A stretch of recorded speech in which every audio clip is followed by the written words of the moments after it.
Alright, so I know in the previous years with Sly 1 and 2, we've gone ahead and beaten both those games in one sitting, but that couldn't exactly be the case for this game because complications came up. But hey, that just means more sessions to enjoy this super special gem of... I need to turn my controller on. I'm not used to having a wireless controller for PS... Wait. Oh no! There's like a weird issue with these wireless controllers where when you leave them on, they turn off, and then when you turn them off and on again, they don't actually turn back on again. Oh, oh, maybe it is turning. Oh, it is turning. Okay. It's fine, I guess. I was worried to have to plug in my wired controller for a hot second there, which would be fine, but like, I like having a wireless controller for PS2, something I'm not used to, you know? But we wound up doing the entire first step. Oh yeah, I don't know what's going on with the graphics there in some places. I was mentioning that last time, how some of the things in this little title sequence here just aren't showing up properly and being I know that this disc is very scratched up. Like, let's hop right into episode 2 of this absolutely wonderful game.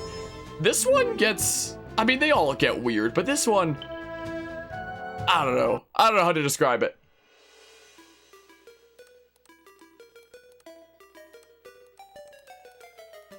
At first, it seemed just like old times. The gang was back in action. But little by little, we learned that Murray's heart just wasn't in it. Without the guru's permission to give up on his Dreamtime training, he'd never really feel comfortable returning to the gang. We knew we needed to help him out.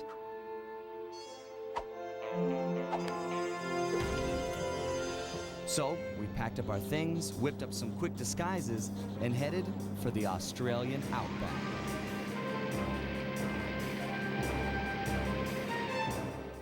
Along the way, Murray told us story after story about his teacher's amazing abilities.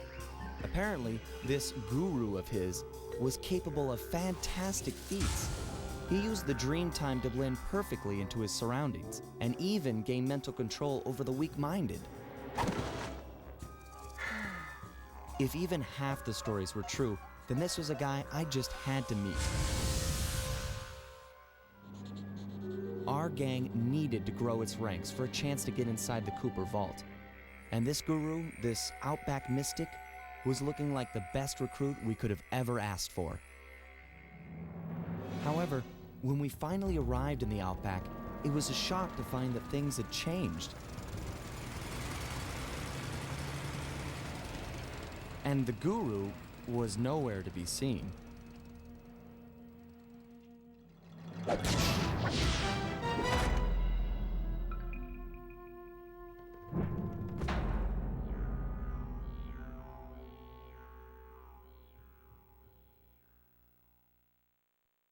I like how the intro sequence to this includes the Star Wars reference imitating Luke Skywalker and Yoda in that one scene. There's a lot of references in this game, most of which I probably don't get, but that's one I do. So, because this was meant to be like the final game in the series, the developers were like, okay, what areas have we not covered yet that we'd very much like to cover? So, we went to Venice in the last episode, we're in Australia in this one, and let me just say, there are some ones that wind up getting crazier and crazier for the areas that they wanted to get a final chance at visiting here, is the thing. All right, our safe house is here. There's new training challenges. No, I already know how to play as Murray. It's fine now that we unlocked him, but we can't even play as him right now until we do the opening mission with Sly, so it doesn't even matter. Miners really tore this place up looking for opals. Watch your step. They're sure to get rough defending their claim. Don't know why I got confused about my camera controls for a hot second. Don't know why that was. Yeah, so we have a whole bunch of miners around this place. I gotta remember the layout to things. I was aiming for that, but okay. Sometimes you kind of magnetize onto things that you don't really mean to go to at all. But that's the way it be. Can I not jump up? What? Case in point. Usually it works pretty well, but sometimes it's a little bit wacky. I was not trying to start a fight. Can we just start the mission? My master spends most of his time up there in that cave, overlooking the valley and contemplating the depths of deepness. I really appreciate you breaking the news to him that I want to break off my training. No problem, pal. I'm looking forward to meeting him. Anybody you call master must be a heck of a guy. Oh, he's awesome. He'll get inside your head and freak you out 6 ways from Sunday. Awesome. Oh, and then that guy despawns. Also, something very interesting is apparently the same company who then went on to buy the Sly IP and develop a Sly 4, before that actually wound up doing like a Sly trilogy thing on the PS3. I've never owned a PlayStation console apart from the PS2 that I'm playing on right now.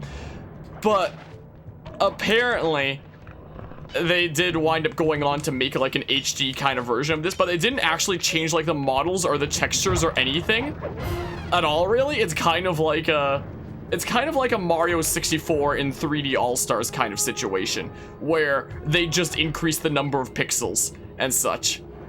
Yeah, a not HD version. So I was just thinking in that screen there, something very interesting about the official HD version of these is they changed the camera to like the general view of the screen here to be 16:9 instead of 4:3. Like, we're already playing it a little bit closer to 16:9 than like the game would normally be, just because I have a freaking weird converter thing and I've also stretched the image a little bit. But they made the whole game like proper 16:9, but they didn't change any of the effects that are like a set size. So when you go into something like the Binocucom, the little edges of the screen are like the background without the Binocucom overlay, if that makes sense.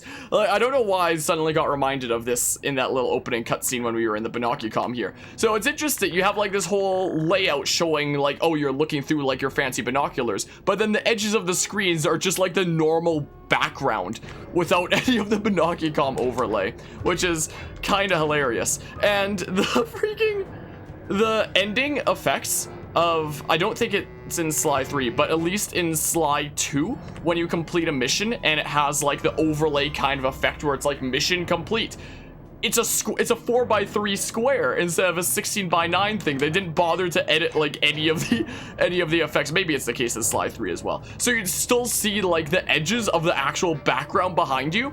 And there's also a few cutscenes where, like, when something goes off screen, you don't need to like keep on doing stuff with it anymore if the player can't see it anyway. Like, I'm sure those dudes over there down there aren't really doing anything right now because I'm not looking at them, so like, why would it use extra memory to, you know, properly render something that's not in view, essentially? And there are some cutscenes where something goes off screen in a 4:3 and then stops moving, because why would it need to like keep on being animated when it's not visible anymore? And when they stretched the screen for 16:9, they didn't change any of these cutscenes. So you just see some cutscenes. Slide 2 is the most famous example of it during one of the Canada scenes, where there's this mammoth that you freaking free from ice, and then it goes off of what would be the screen in 4:3, and then it just freezes in place. Got any other ideas where he might be? Well, that's his hut. But he doesn't really hang out there on account of the smell. The smell? It's a long story. I had to apologize up and down for like a month before he'd speak to me again. What did you do? The unspeakable, Sly. The unspeakable. Well, thanks for speaking of it. I'm headed for the hut. This game is such a gem. I don't know what's going on with my camera right now.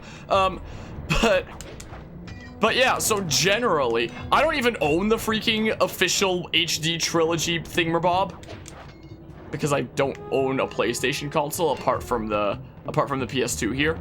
But from what I hear and what I've seen, the original PS2 versions are literally better than the quote-unquote HD remakes anyway.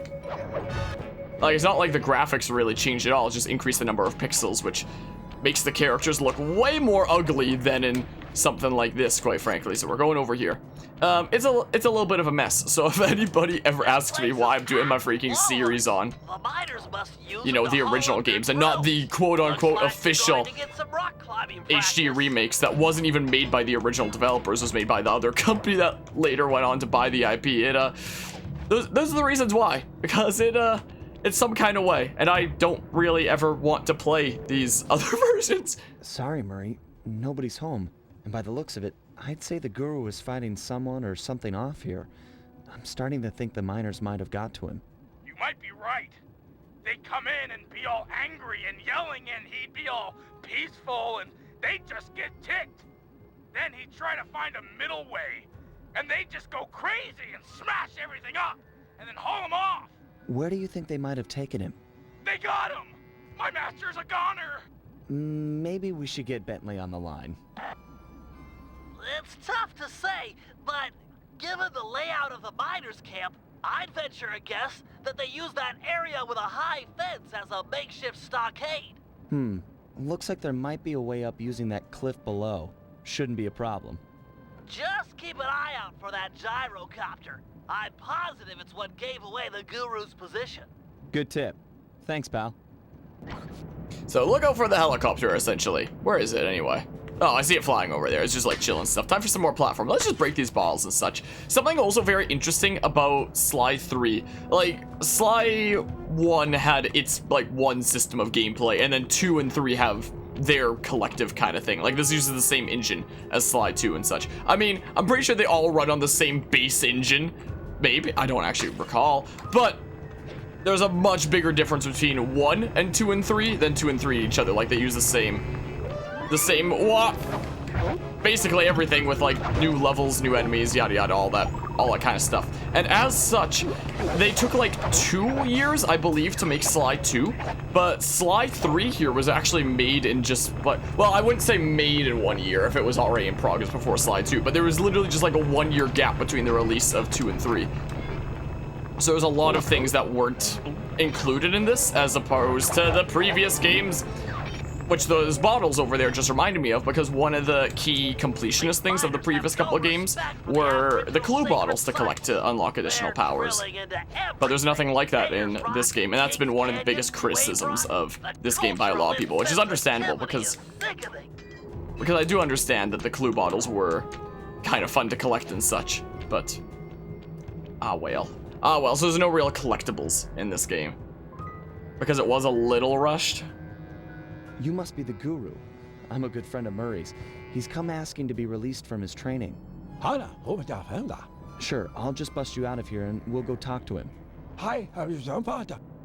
You seriously won't leave without your gear?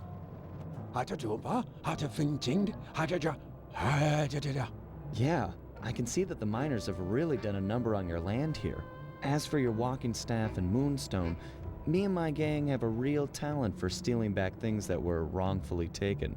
So,